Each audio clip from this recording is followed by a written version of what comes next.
Hi everyone, this is me again, Teacher Will, and we are back for another video of General Mathematics. We are now on the second quarter of our subject focused on Business Mathematics. And for today's lesson, we are going to learn about simple and general annuity. Let's start! This is part 2 of our lesson about simple and general annuity.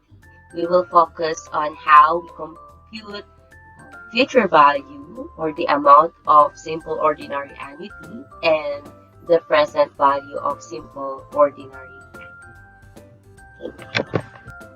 Ano nga ba ulit ang simple ordinary annuity? Simple ordinary annuity is an annuity where the length of the payment interval is the same as the length of the interest compounding period. And syempre, ordinary nga, so ibig sabihin, the payment is made at the end of the payment interval.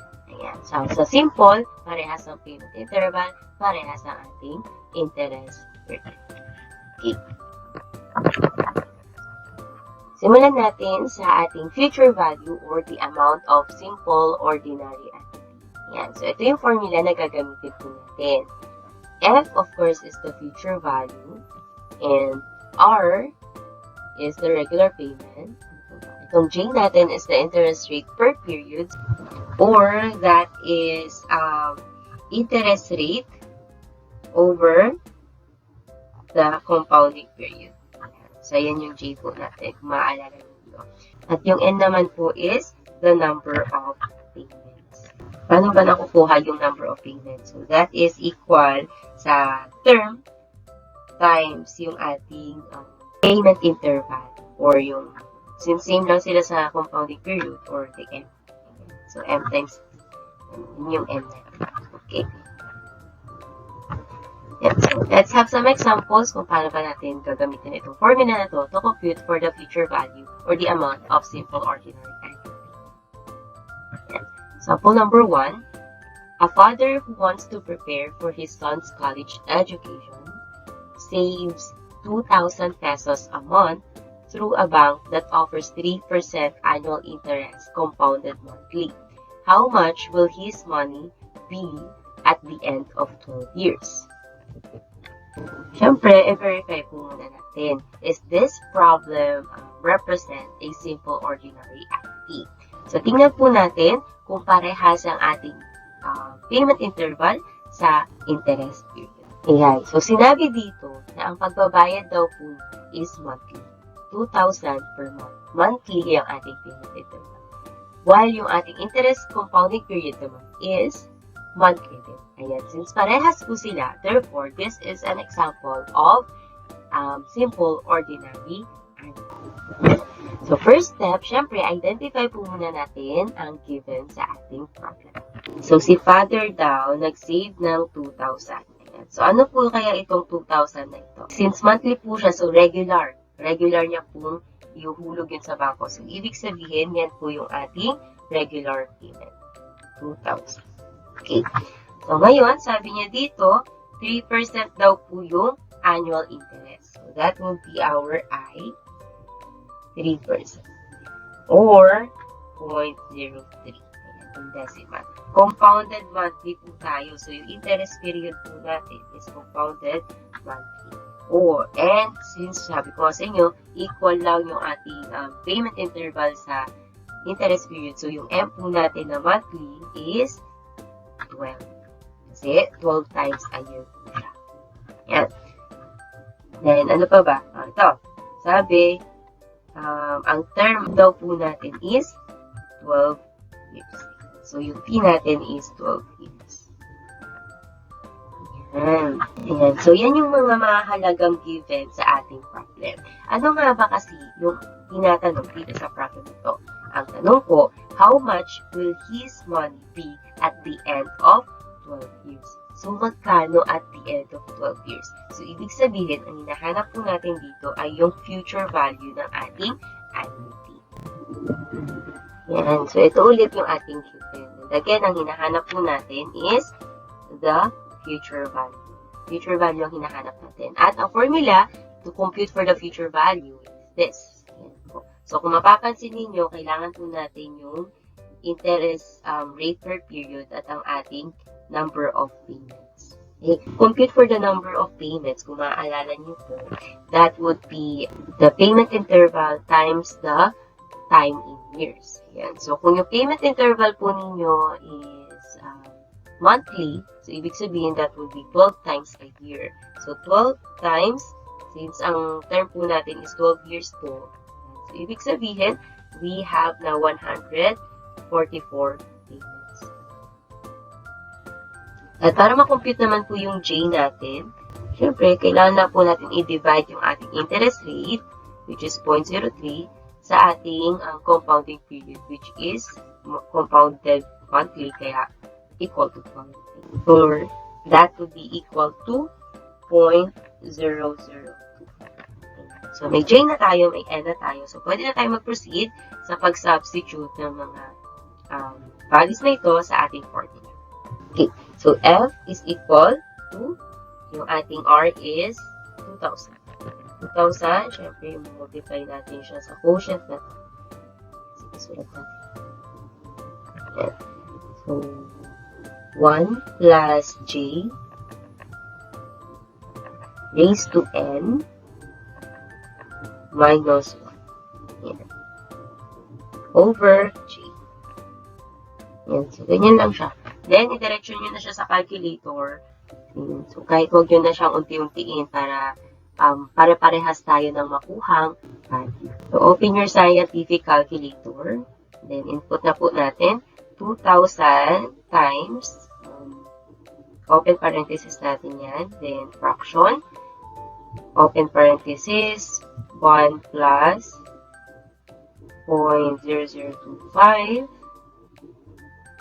close parenthesis, then raise natin sa 144, okay, and minus 1. Then, divided by 0.0025. Close parenthesis, equal. Ayan po siya. So, that would be equal to 346,148 and 51 cents. So, that would be peso. So, yan yung ating future value, or ang ibig sabihin po, at the end of 12 years, si tatay po ay meron ng 346,148 pesos and 51 cents sa kanyang bank account. Okay, so ganun na siya kasimple. Another example. Bobette and Lynn are best friends. After graduating and being able to get a decent job, they plan for their retirement. Bobette, starting at the age 24, deposits 12,000 pesos at the end of each year for 36 years, while Lynn, who started later at age 42, deposits 24,000 pesos at the end of each year for 18 years. Who will have the greater savings if both annuities earn 9% per year compounded annually? Ayan. So, first, verify po muna natin kung ito po ba ay simple ordinary annuity. Yan. Sabi nga natin, dapat parehas ang ating interest period sa ating payment interval. Parehas po sila ni Bobette and Lynn na ang payment interval ay once a year. Ayan, sabi dito, at the end of each year. Sila maghuhulog ng kay Bobette 12,000, kay Lynn 24,000. At ang kanilang interest period naman is annually din. So, once a year din siya. So, since parehas po, ibig sabihin, this is an example of simple ordinary. Verify na natin yung mga given. Ayan, unahin na natin kay Bobette. Kay Bobette daw, ang hulog niya or ang regular deposit niya yearly is 12,000. 12,000. And that is for 36 years po niya yung gagawin. While yung kay Lynn man, yung regular payment, the deposit niya is 24,000. At gagawin niya po yun for 18 years. Yan. So, parehas lang naman po sila ng interest rate na 9%. 9% yung interest rate nila. Then, parehas lang ng payment interval na yearly and as well as yung compounded period niya na annually. So, kapag sinabi natin yearly o annually, that will be once a year po. So, yung M natin is equal to 1. This is this is, ano po pala, I yung gamit natin ngayon, I compounded annually. Ayan. The question is, who will have the greater savings if both annuities earn 9% per year compounded annually? So, ibig sabihin, kailangan natin malaman kung ano yung future value ng bawat isa ni Bobet, ni Lynn, para malaman natin o mapag-compare natin kung saan yung mas mataas, yung mas malaki yung savings at the end of their term. Yan. So, again, ito yung mga given natin. This is for Bobet and this is for Lynn. So, parehas lang po silang compounded annually and that payment interval is annually as well. And then, ang ating interest period ay 9%. And, or 0.09. So, magkaiba po sila ng term kasi mas si Bobet mas bata po siya. 24 years old lang siya, so that will be 36 years. And kay Lynn is 18 years since nag-start na siya late, na 42 years old na siya. Yan. So again, sa formula po natin na gagamitin ay ito. Kailangan po natin yung ating J and yung N. Yung kay Bobet, ang number of payments po natin, since 36 years lang po siya, at once a year lang naman po, so that will be 36 payments. Yan. While yung kanyang J naman po, the interest rate per period is 0.09 over 1. Since annually nga lang din po yung compounding period natin. So, ibig sabihin, 0.09 lang din po yung ating J. While yung kay Lynn naman po, since 18 years, ibig sabihin, at once a year lang, 18 payments lang din po yung deposits yung kay Lynn. Then, yung J naman niya, since 0.09 Lynn, ang compounding period is annually, so ibig sabihin, 0.019 po yung kanyang J. Yan. So, syempre, unahin na po natin computing yung kay Bobet. This is for Bobet, and this is for Lynn. Yan. Pa-compare po natin, ha? So, F is equal to, kay Bobet po muna, 12,000. Then, multiply po natin. 1 plus, ang J po is 0.09. Raised to N, 36 minus 1 over 0.09. Well, yung kay Lynn naman po is F is equal to 24,000. Multiply 1 plus 0.09 din. Raised to, ang N po natin is 18 minus 1 over 0.09.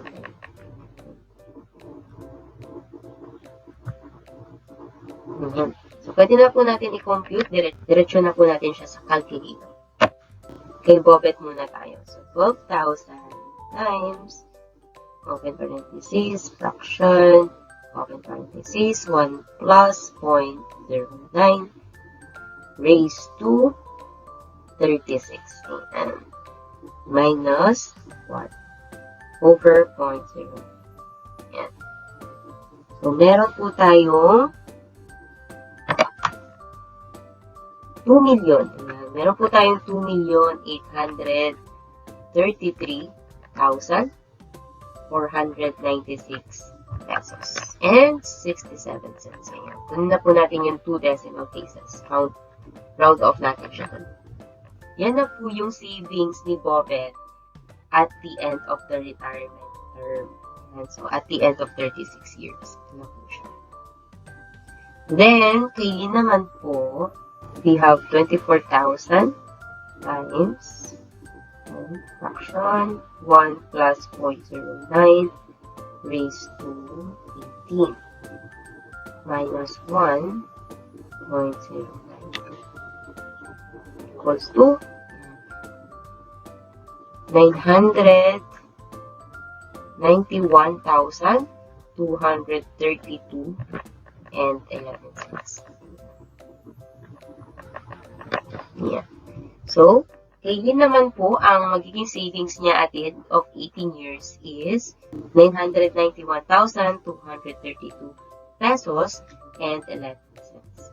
And so, pag ipagkukumpara natin yung kanilang total savings at the end of their term, mas malaki yung kay Bobet. Ayan. So, kung mapapansin ninyo na mas malaki yung value kapag mas maaga kang nag-start na magpulog para sa iyong retirement plan.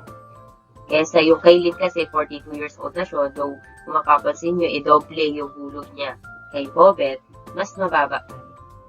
So, ibig sabihin, there is an advantage talaga kapag nag-save ka early kasi maapektuhan mo yun dahil mas malaki yung makukuha. Kumpara sa late ka na mag-start, tapos kahit doblehin mo pa yung amount na balak mong ihulog nung panahon na maaga pang pwede ka maghulog, mas malaki pa rin. Next naman natin ay ang present value of simple ordinary annuity. And so, sa mga annuity like installment, kung naka-encounter na kayo, halimbawa sa pagbibili kayo ng Smart TV sa Robinson, so magkaiba yung offer nila na value ng cash price mong babayaran sa installment mo babayaran. So, kaya parang naka-discount ka, di ba? Kapag cash mo siya babayaran. So, madalas, doon sa kanilang SRP, yun po yung ating present value. Yan. Kasi kapag cash price, parang ito na yung discounted price nila, di ba? Na sale nila. Sinasabi nga nila, sale na. Ayan. So, meron pa siyang SRP na before. So, yun na po yung present value natin na pinanggalingan o pinagkomputan ng kung magkano yung magiging hulog mo. Depende sa payment interval. Ayan. So, this is the formula. Of course, ito yung formula po natin na gagamitin. So, very similar lang na ang ating mga variables here is the capital letter R, which is the regular payment. And by the way, yung capital letter P represents the present value. Then, the J is the interest rate per period. And yung ating small letter N is the number of payments. So, same lang po siya. Okay. Let's have an example. Jason paid 300,000 as down payment for his car. The remaining balance is to be paid in installment at 17,500 at the end of each month for 5 years. If the interest is 10.2% annually, compounded monthly, what is the cash price of his car? Ayan. Verify muna natin kung ito po ba ay simple ordinary annuity. So, kung titingnan ninyo, ang paghulog ng installment na pagbabayad niya is at the end of each month. So, ibig sabihin, monthly. At ganun din, yung ating interest period naman is compounded monthly din. So, parehas lang. So, ibig sabihin, this is an example of simple annuity. Ayan. So, next na po is to identify kung ano nga ba yung mga given dito sa ating program. Ayan, kitang-kita ninyo yung ating 300,000. Ano po ba ito? Ito yung ating down payment. So, nag-down payment siya na 300,000. Madalas kasi sa mga installment, may mga installment na nagre-require talaga ng cash out, sabi nga nila, or down. Then yung remaining balance, madalas ito na yung nag-i-start. Dito na kinocompute yung ating regular payment. So, yung regular payment ng installment na daw po is 17,500. And for 5 years. That is for 5 years. 5 years po yun. And monthly po yung kanyang pagbabayad at monthly din ang ating compounding period. So, yung M natin is 12. Since 12 times a year po siya. And yung ating interest rate naman po, compounded monthly is 10.2%. Or in decimal point, that is 0.10. So, yan lang yung mga given natin. And ano ulit ang tinatanong sa problem? What is the cash price of his car? So, ibig sabihin, pag sinabi natin cash price, ano yung present value nung ating car ngayon? Plus, yung naging down payment. So, yun yung magiging cash price natin. Ayan. So, ito yung ating mga given. And, again po, ang hinahanap po natin ay yung ating cash price. At para makompute yung ating cash price, i-add lang po natin sa down payment na binayaran po yung present value ng ating installment. Yan. So, to compute for the present value, ito yung gagamitin nating formula. Yan. So, kung mapapansin niyo, kailangan natin yung ating interest rate per period at yung ating number of payments. Yan. So, kung ang number of payments po natin, since 5 years po siya, at 12 times a year po, o monthly po siya magbabayad, so times 12 lang po natin. Ang number of payments na natin ay 60 payments. Then, yung G naman po natin is interest rate, or yung 0.102 divided by yung ating compounding period, which is 12 monthly din siya. So, ibig sabihin, ang J po natin is 0.0085. Divide lang po. Then, we can now substitute na po sa ating formula. Yan. So, P is equal to R. Ang R po natin is 17,500. Then, multiply po natin. We have the 1 minus 1 plus J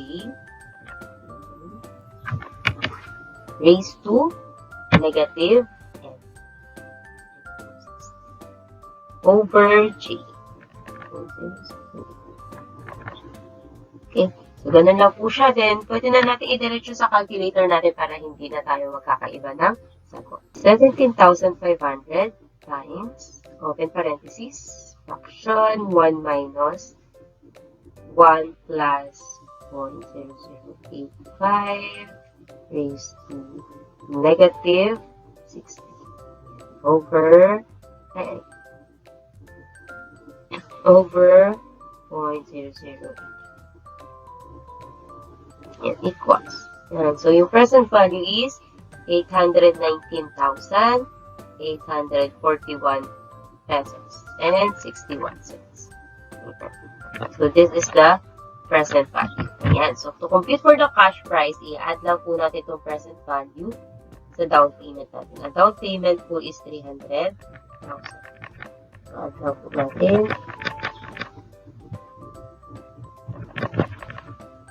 That would be equal to 1,119,841 pesos and 61 cents.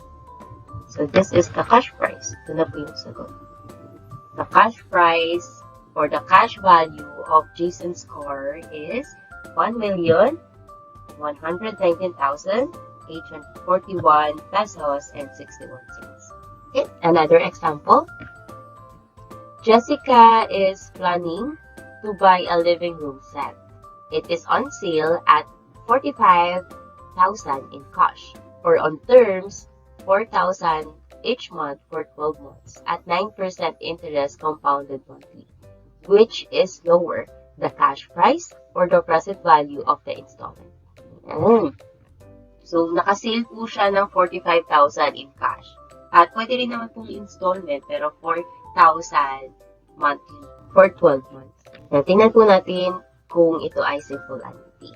Ang payment interval natin ay monthly, each month. At ang ating interest period is monthly din. So, parehas po. So, ibig sabihin, this is an example of simple annuity. So, identify na natin yung mga given. We have the cash price. So, natin yung cash price niya o cash value na 45,000. Kasi i-compare natin siya later on sa present value ng ating installment. Yan. So, yung regular payment ng installment po natin is 4,000. Yan. And yung term po natin is 12 months or that is ilang taon po yun? 1 year. Lagi nyo po tatandaan, kailangan siyang i-convert to year kasi ang ating unit sa term or the time is years. Then, yung ating interest rate naman po, compounded monthly, is 9%. Or that is 9. Again, compounded monthly or monthly po payment interval, so that is 12 times a year.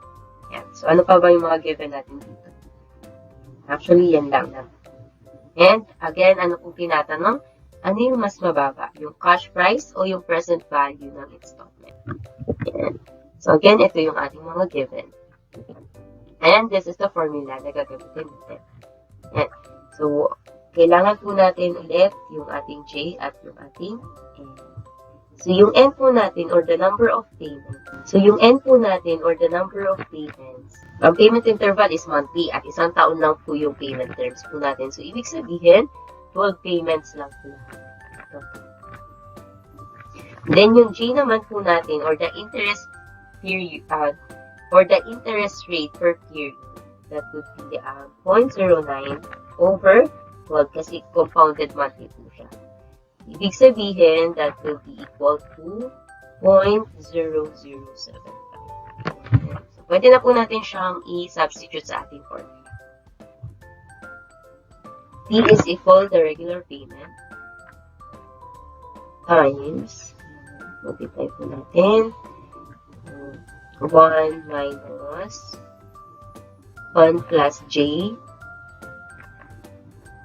raised to negative N over 0.0075 for the J. Yan. So, pwede na po natin i-diretso ulit sa calculator natin. 4,000 times 1 minus open parenthesis 1 plus 0.0075 raised to negative 12 over 0.0075. There you go. So that is equal to 45,739 and 65 cents. Ito po yung present value ng installment natin. So kung mapapansin ninyo, mas mababa yung cash price kasi 45,000 lang. At itong present value ng ating installment ay mas malaki ng 739 pesos and 65 cents. Okay? So, ganun lang naman po gamitin yung formula ng present value ng ating simple ordinary. Okay? So, paano naman po kung gusto natin malaman kung magkano yung regular payment natin ng isang simple ordinary activity? Yan. So, same formula gamitin po natin. Yun nga lang po, i-divide na po natin siya sa either kung ano ang given, kung present value ba ang given, o yung future value ba yung given. Let's have an example para po matry natin. So, George borrowed 200,000 pesos. He agrees to pay the principal plus the interest for 3 years. What should be his monthly payments if the interest is 6% compounded monthly? Yan. So, tingnan po muna natin kung ito po ba ay simple annuity. Sabi dito, monthly yung payments niya. Monthly din ang interest period. So, ibig sabihin, simple annuity po siya. Ano ngayon yung mga given? Nanghiram daw siya ng 200,000. So, ito yung hiniram niya. Ibig sabihin, yan yung present value or yung principal value ng ating annuity. So, P is equal to 200,000. Next, sabi dito, 3 taon po daw siya maguhulog. Okay.